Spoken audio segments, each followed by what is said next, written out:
Say hi to all.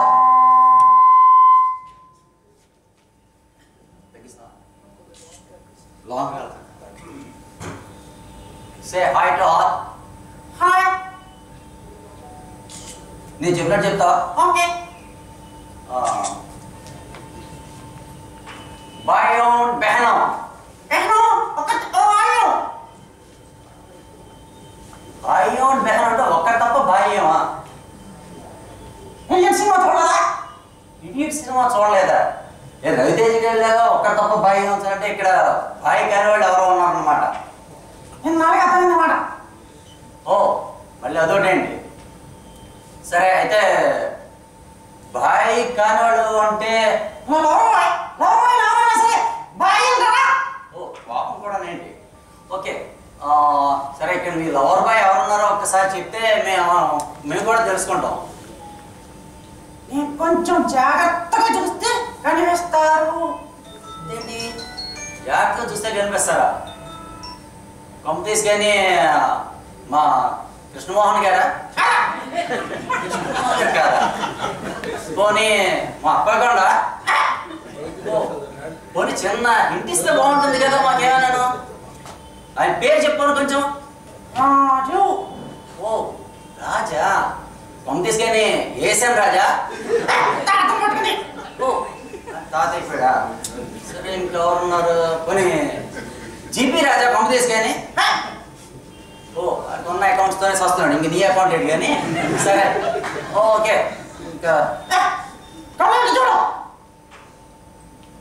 Oh Nagaraj Sarah Nagaraj sir నీ lover బాయా అదే ఎప్పుడు జరిగింది అంటాను చూస్తుంటే చాలా ఇంట్రెస్టింగ్గా ఉంది సో ఒక నాగరాజ్ గారు ఎప్పుడైతే నీ లవర్ బాయ్ అని అన్నావో అప్పుడైతే ఆయన తాలూకు హిస్టరీ అంతా మొత్తం బయోగ్రఫీ అంతా నువ్వే చెప్పగలిగే పరిస్థితి ఉండాలన్నమాట నా లవ్ స్టోరీ తర్వాత ఆయన బయోగ్రఫీ రెండు చెప్పేస్తావా చెప్తాను ఓ కోపంగా ఏమంటావు సరే ఆయన ఎప్పుడు పుట్టారు ఎక్కడ పుట్టారు వాళ్ళ పేరెంట్స్ అన్నీ చెప్పరా చెప్తాను ఓకే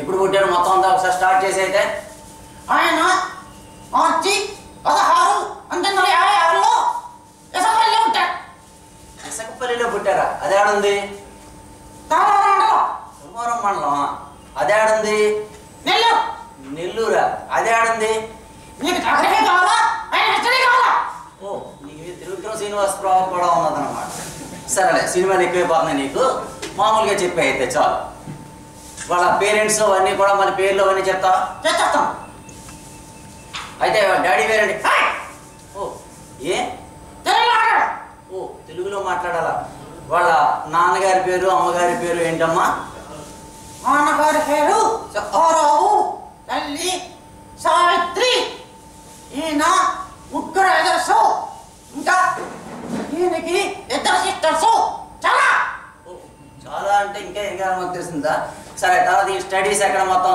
మొత్తం అంతా వైజాగే మరి నీకు ఆయనకి పరిచయం ఎక్కడ జరిగింది అక్కడికే వస్తున్నాం ఓ అయితే ఆయన స్టడీస్ మొత్తం అంతా ఒకసారి చెప్పి అయితే ఇంటర్మీడియట్ డిగ్రీ అన్ని ఎక్కడ చదివారు డిగ్రీ ఎక్కడ చదివారో తెలుసా ఎక్కడ చదివారు lover boys college lover boys కాలేజా అది ఎక్కడ ఉంది వైజాగ్లోనే ఉంది లవర్ బాయ్స్ కాలేజ్ వైజాగ్లో ఉందా అదే ఎల్వి కాలేజీ ఓ ఎల్పి కాలేజ్ అంటే లవర్స్ బాయ్ కాలేజా మాకు తెలిసి లవర్స్ అండ్ బ్యావర్స్ కాలేజ్ అనుకున్నాం నీలాంటి ఓహో మళ్ళీ ఇది ఒకటి ఉంది అంటే సరే అయితే తర్వాత డిగ్రీ ఏమోనే మరి ఎల్పి కాలేజ్ చదివినారు మరి ఆ తర్వాత యూనివర్సిటీ ఆ తర్వాత హైదరాబాద్ వచ్చేసారా మరి హైదరాబాద్ వచ్చేసి హైకోర్టులో ప్రాక్టీస్ కోసం వచ్చారు తర్వాత ఏం జరిగింది ఆ ఇంట్లో మేడ మీద ఎత్తుకుండేవారు మీ ఇంట్లో మేడ మీద గద్దుకుండేవారా అప్పుడు జరిగింది టింగ్ టింగ్ టింగ్ టింగ్.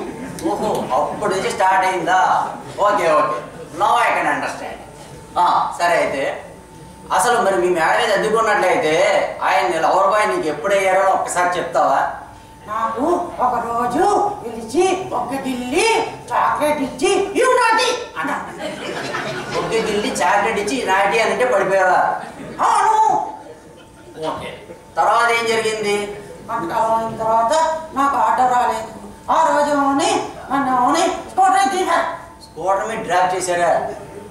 ఇంతకీ నువ్వు అప్పుడు ఏం చదువుతున్నావు నువ్వు? ఎల్కేజీ. ఓ, నువ్వు ఎల్కేజీయా?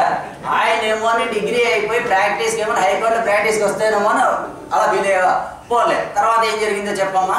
ఇంకేముంది, తర్వాత 86 వచ్చేసరి కల్లా వైజాగ్ వచ్చేసారా? తర్వాత ఏం జరిగింది? 85లో నాకు అన్యాయం జరిగింది. 85లో నీకు అన్యాయం జరిగిందా? ఏం జరిగింది? అదిగో ఆ ఆంటీని పెళ్లి చేసుకున్నా. ఓహో, ఆ ఆంటీని పెళ్లి చేసేసుకున్నారా? నీకు అన్యాయం జరిగిపోయిందా? పోన్లే, తర్వాత ఏం జరిగింది? 86లో యునైటెడ్ ఇండియాలో జాబ్ వచ్చాయి. హైదరాబాద్లో జాబ్. హైదరాబాద్లో జాబ్ వచ్చేసింది, యునైటెడ్ ఇండియాలో జాయిన్ అయిపోయారా? మళ్ళీ కోపం ఒకటే. సర్లే, తర్వాత ఏం జరిగింది? తర్వాత 89లో మీకు అందరికీ ఉద్యోగాలు ఇవ్వడానికి వైజాగ్ వచ్చారు. మాకు ఉద్యోగాలు ఇవ్వడానికి ఆయన వైజాగ్ వచ్చారా? అవును. వైజాగ్ మాకు ఉద్యోగాలు ఇవ్వడానిక? అందుకే వచ్చారు. నీకు ఎవరిచ్చారు కూడా ఉద్యోగం కాంటే నీ రికార్డ్ చూసుకో. అవునవును, కరెక్టే. కవరింగ్ లెటర్ మీద ఆయన పేరే ఉన్నది, ఆయనదే సంతకం ఉన్నది. ఏంటనుకున్నా మరి అర్జెంటే. అయ్యో బాబోయ్. సరే, తర్వాత 89లో ఆయన వైజాగ్ వచ్చారు. ఆ తర్వాత ఏం జరిగింది? ఇంకేం జరగాలి? 90 years కల్లా ఆయనకేమో పాలు కావాలా పాలు కావాలా అనేసరికి భీమవరం బుల్లోడే పాలు కావాలా మురిపాలు కావాలా అనేసరికల్లా ఎవరో ఎస్పీగా ఇస్తారు. భీమవరం ఎస్పీగా వేసారా? తర్వాత ఏం జరిగింది? రాజా నా కాజా చిన్నవారు రాజా నా కాకినాడ కాజా. కాకినాడ కాజా అనేసరికి కాకినాడ ఇస్తారు. ఓహో, కాకినాడ కాజా అనేసరికి కాకినాడ ఇస్తారా? మరి ఆ తర్వాత ఏం జరిగింది? 2013లో అత్తారింటికి దారేది అనుకుంటూ డివోర్కి వచ్చారు. ఓహో, అత్తారింటికి దారేది అనుకుంటూ డివోర్కి వచ్చారా? కరెక్టేలే, డివోర్ అత్తారింటిలాగే ఉంటుంది. తర్వాత ఇంకేముంది, డివోర్కి వెళ్ళారు అంతే. సరే, ఇంకా తర్వాత ఇప్పుడు మరి ఏం తెలుస్తుంది? Hi Raja, hi hi hi hi hi hi I love you hi. Thank you.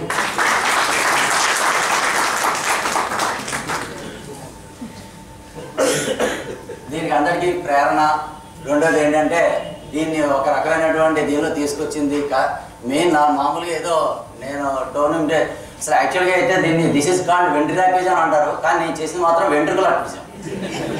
అందులో సగమే ఉన్నది. అయితే దీనిలో మెయిన్ ఈ క్యారెక్టర్ దీనిలో ఇంతలా తీసుకొని రావడానికి కారణమైనటువంటి మిసెస్ ప్రసాద్ గారిని అప్రిషియేట్ చేయాల్సిందిగా కోరుతున్నాను అందరితో. 99% ఆవిడదే క్రెడిట్. ఆ బొమ్మను దయచేసి నాకు ఇలా కాదు, నాకు ఇలా కావాలని ఏదో పెద్ద నేను రాజమౌళిలో ఫీల్ అయిపోయి పెద్ద బాహుబలి చెక్కించిన ఫీలింగ్ ఇచ్చాను. కానీ నాకు ఇలా కావాలి, తను ఎలా ఉండాలి, ఇది ఎలా ఉండాలి, అది బాగోలేదు, ఇది బాగోలేదు అని అనుకుంటూ చేసింది. Okay, thank you.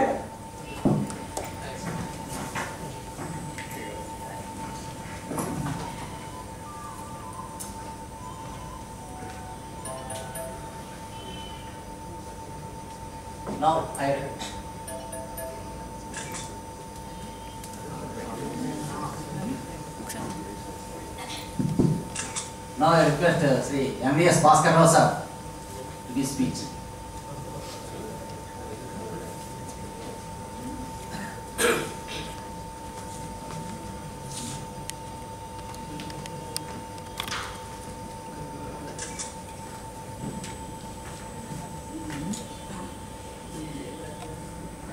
Respected Chief Regional Manager,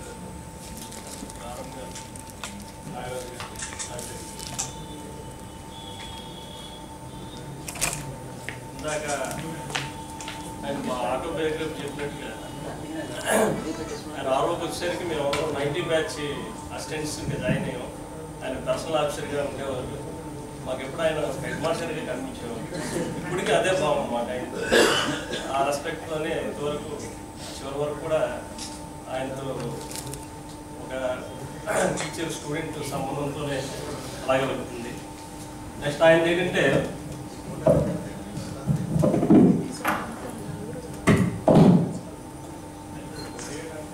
ఆయన ఎప్పుడు పాజిటివ్ యాటిట్యూడ్. ఏదైనా విషయం బట్టి వెళ్ళినప్పుడు పాజిటివ్గా ఆలోచిస్తారు. ఈ పని ఎందుకు కాదని, ఎందుకు అవ్వదు అన్నట్టుగా పాజిటివ్గానే ఆలోచిస్తాను, నెగిటివ్ యాటిట్యూడ్ ఉండదు. అదేవిధంగా ఏ విషయం అయినా కరాఖండిగా చెప్పేస్తాను, ఒక పని అవుతుందా లేదా, వెరీ క్విక్ డెసిషన్ తీసుకుంటాను. ఆ టేబుల్ మీద ఒక కాగితం వచ్చిందంటే దాని మీద డెసిషన్ వెంటనే 1 నిమిషంలో డెసిషన్ తీసుకొని ఆ పేపర్ని డిస్పోజ్ చేసే ఇది కూడా ఆయన దగ్గర నుండి మనం నేర్చుకోవాలి. నెక్స్ట్ అదేవిధంగా ఆయన ఏ కేటర్లో ఉన్నా కూడా ఆయన హార్డ్ వర్క్, ఎందుకంటే కుదుగుతు టైంలో మా అందరికీ అనుభవమే. ఒకరోజు నైట్ అయితే ప్రతి సర్వేర్ ఇంటికి వెళ్ళి వాళ్ళ దగ్గర రిపోర్ట్స్ తీసుకొని ఆ రిపోర్ట్స్ ఆన్ అకౌంట్ పేమెంట్స్ చేసి ఆ రకంగా చాలా క్లెయిమ్స్ ఆయన క్విక్గా డిస్పోజ్ చేశారు. నెక్స్ట్ ఆయన రిటైర్ అవుతారంటే ఆయనకున్న పర్సనాలిటీకి ద్వారా రిటైర్ అవుతున్నారు అనుకోవచ్చు, but is retiring, is attend his age. Next ఆయన దగ్గర నేర్చుకోవాల్సింది డిసిప్లిన్ కూడా నేర్చుకోవాలి. Quick disposal of papers, decision making, ఇలాంటివన్నీ అతని దగ్గర మాలాంటి అతని దగ్గర శిష్యులు లాంటి వాళ్ళు మేము ఆయన గోడాలు కానీ ఆయన అనుభవాలను కొనుక్కొచ్చుకొని ఈ ఆర్గనైజేషన్ సర్వీస్ చేయాలని మేము అందరినీ కోరుకుంటాను. అదేవిధంగా ఆయన రిటైర్మెంట్ లైఫ్ పీస్ఫుల్గా, హెల్తీగా, హ్యాపీగా ఉండాలని కోరుకుంటున్నాను. మీ అందరికీ thank you. Thank you, sir. Now I request GAA leader Sri Narasimha sir.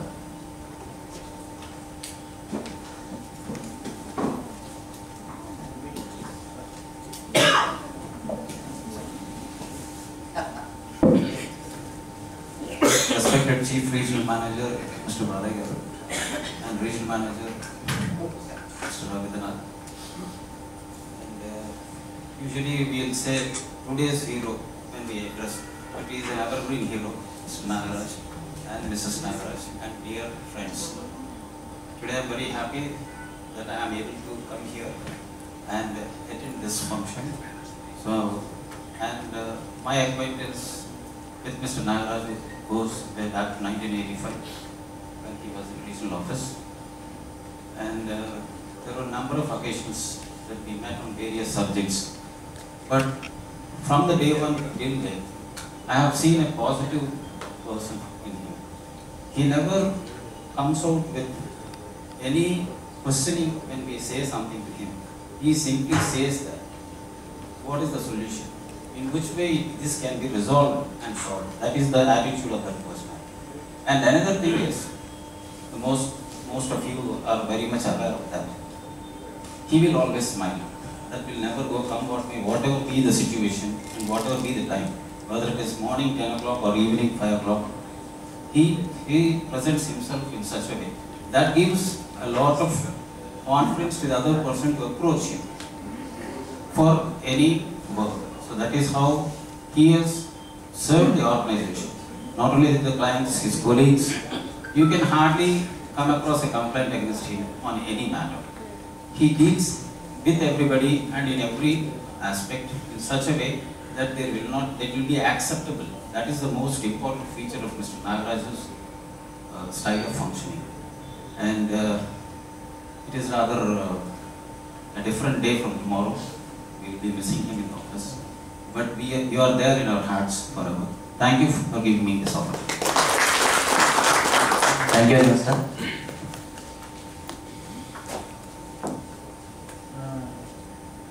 Now I request AEL leader Sri M. Prakash Rao sir.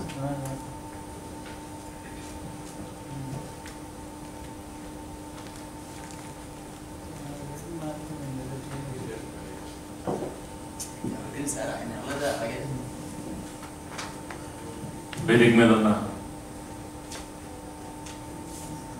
Chief regional manager అలాగే ఈనాటి ఫంక్షన్కి ముఖ్య వ్యక్తి శ్రీ నాగరాజ్ గారు. నాగరాజ్ గారి వేళ యునైటెడ్ ఇండియా సర్వీస్ నుంచి రిటైర్ అవుతున్నారు. అది కొన్ని ప్రత్యేకమైన లక్షణాలు ఉన్నాయి. సాధారణంగా ఏనుగు వచ్చే ముందు గంట శబ్దం వినిపిస్తుంది, ఏనుగు వెళ్ళిపోయినప్పుడు కూడా గంట శబ్దం వినిపిస్తుంది. నాగరాజు గారు వచ్చే ముందు బ్రహ్మాండమైన వాసన వస్తుంది, ఇరిపోయిన తర్వాత కూడా వాసన వస్తుంది. బహుశా నాకు తెలిసి యునైటెడ్ ఇండియాలో ఆయన వాడిన పెర్ఫ్యూమ్స్ ఎవరు వాడుతుంది. సో యాక్చువల్గా అయితే పెర్ఫ్యూమ్ కంపెనీ వాళ్ళు వచ్చి ఆయనకి ఏదో అవార్డు ఇవ్వాలి. ఈ మెసేజ్ ఆయన ఇచ్చుండో కొంచెం మర్చిపోయి ఉంటుంది, అందుకనే ఎవరు రాలేదు. అది నాగరాజు గారి యొక్క ప్రత్యేకత. ఇంకా స్టైల్ ఆఫ్ ఫంక్షన్ ఇవన్నీ చాలా మంది చెప్పారు. బహుశా ఇక్కడ ఉన్న వాళ్ళలో అందరికంటే నాగరాజు గారితో కాన్ఫిడెంట్ అయింది నేనే. ఆయన పర్సనల్ ఆఫీసర్గా ఛార్జ్ తీసుకున్న కాడి నుంచి ఆయన అక్కడి నుంచి రిలీవ్ అయ్యి ఎంఎస్డీకి వెళ్ళే వరకు బహుశా ఎక్కువసార్లు కాన్ఫిడెంట్ అయింది కూడా నేనే అనుకుంటున్నాను. అలాగే ఒక సమస్య వచ్చినప్పుడు నాకు పర్సనల్ ప్రాబ్లం అంటే సాధారణంగా ట్రేడ్ యూనియన్ల పైన వ్యక్తిగత విషయాలు మర్చిపోతుంటాం. అలాగే నాకు రావాల్సిన అమౌంట్ నేను మర్చిపోయింది. ఆయన చూసి నన్ను పిలిచి ప్రకాష్ మీరు ఎందుకు వదిలేసావా అన్నాడు. ఏమంత పట్టించుకోలేదండి అన్నాడు. ఆయన తయారు చేసి లెటర్ తయారు చేసి ఇలా పెట్టే నువ్వు బ్రహ్మాండం వస్తున్నావు అన్నాడు. అప్పుడు డబ్బులు కూడా వచ్చాయి. అంటే రెండు ఆస్పెక్ట్స్. ఒకటి ఎవరితో ఆయన కాన్ఫిడెంట్ అయ్యారో అవసరమైనప్పుడు ఆయన సహాయం చేస్తున్న మనస్తత్వం ఆయనకు, అదొక ప్రత్యేకత. రెండోది నాగరాజు గారు ఎంఎస్డీలో ఉన్నప్పుడు, ఇప్పుడు ఆయన క్యాంపులో నేను ఎప్పుడు వెళ్ళలేదు, ఆయన కాకినాడ వెళ్ళలేదు, భీమవరం వెళ్ళలేదు. ఆయన ఎంఎస్డీలో ఉన్నప్పుడు బహుశా టేబుల్ మీద ఉన్న పెన్లు ఎవరి టేబుల్ మీద ఉండవు, రకరకాల రంగుల పెన్నులు డిజైన్లు అన్నీ ఉంటాయి. అలాగే ఆయన పరిసరాలను కూడా చాలా నీట్గా మెయింటైన్ చేస్తాడు.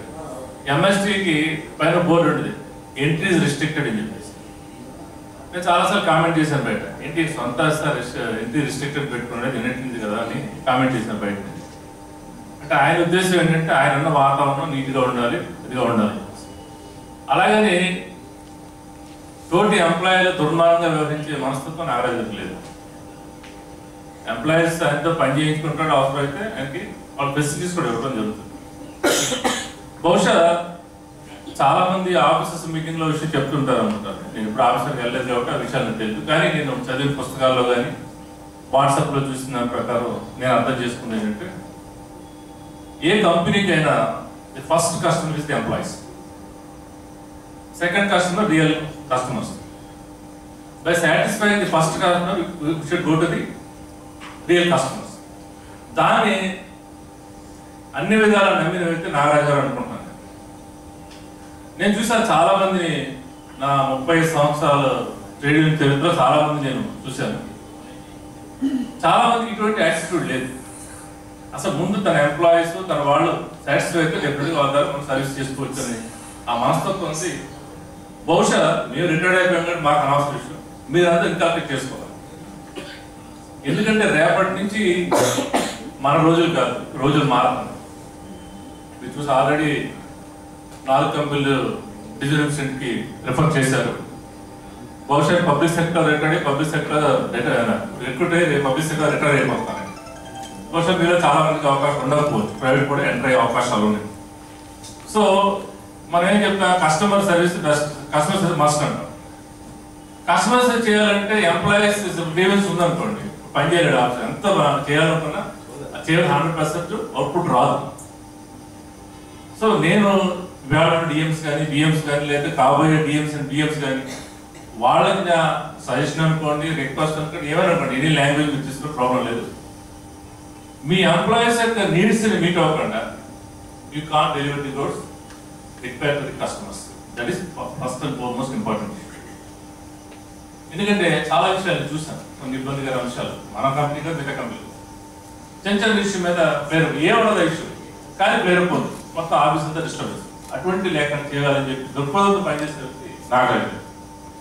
అలాగే ఇప్పుడు ఫైనాన్షియల్ మ్యాటర్స్ వచ్చేటప్పటికి ఆయన చాలా లిబరల్గా ఉంటాడు. ఎందుకు మన కస్టమర్ క్లెయిమ్ సెటిల్ చేయకుండా నేషనల్ బిజినెస్ అక్కడి నుంచి రాదు. మనకి 190 రూల్స్ ఉంటాయి. ఆ రూల్స్ ఒకదా సంబంధం లేని రూల్స్ కూడా మనకు ఉంటాయి. అవన్నీ పడుకుంటే ఏ క్లెయిమ్ సెటిల్ చేయలేదు. క్లెయిమ్ సెటిల్ అయిపోతే బిజినెస్ రాదు. ఇక్కడ 250 crores టార్గెట్ అనుకుంటే 5 విధంగా ఇన్ఫర్మేషన్ లేదు. బీఆర్ఓ వరకు 230 దాటిందని విన్నాను నేను. ఒకసారి 230 నెక్స్ట్ 300 crores అంతా ఇచ్చేస్తారు మన టాప్ మేనేజర్. సో రీచ్ అవ్వాలంటే ఏ విధంగా మనకున్న 8